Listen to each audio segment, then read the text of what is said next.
Do you feel unfit in your leadership roles you are called to? Or are you struggling to be a follower for a leader? God started to show me in the Bible the leaders He chose.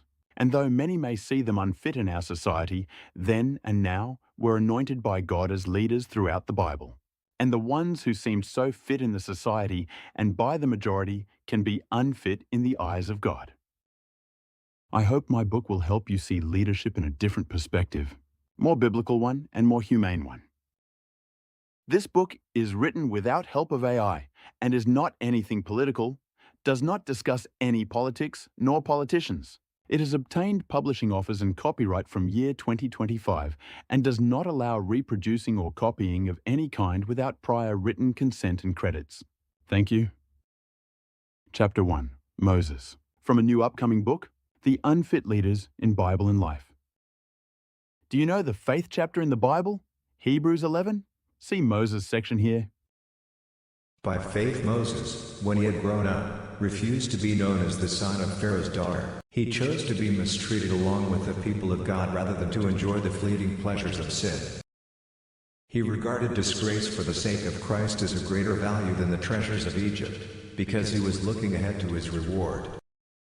By faith he left Egypt, not fearing the king's anger. He persevered because he saw him who was invisible. By faith he kept the Passover and the application of blood, so that the destroyer of the firstborn would not touch the firstborn of Israel. By faith the people passed through the Red Sea as on dry land, but when the Egyptians tried to do so, they were drowned. Hebrews 11:24-29.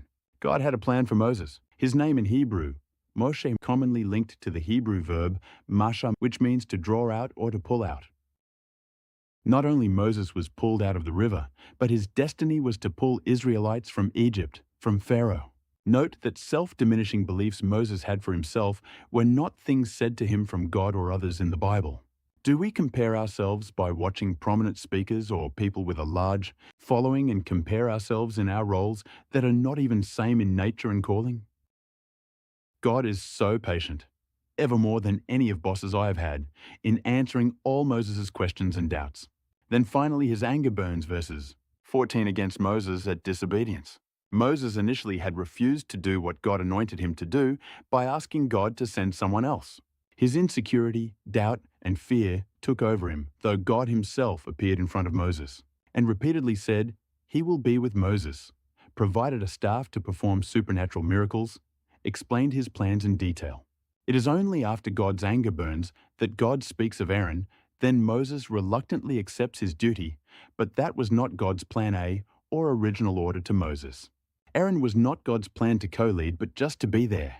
And now God allows it due to Moses' repeat denial and constant questionings to obey as God had originally asked. Stay tuned for part 3, which will go in depth into the golden calf idolatry and the 10 Commandments. Like, subscribe, and follow to support. Thanks be to God.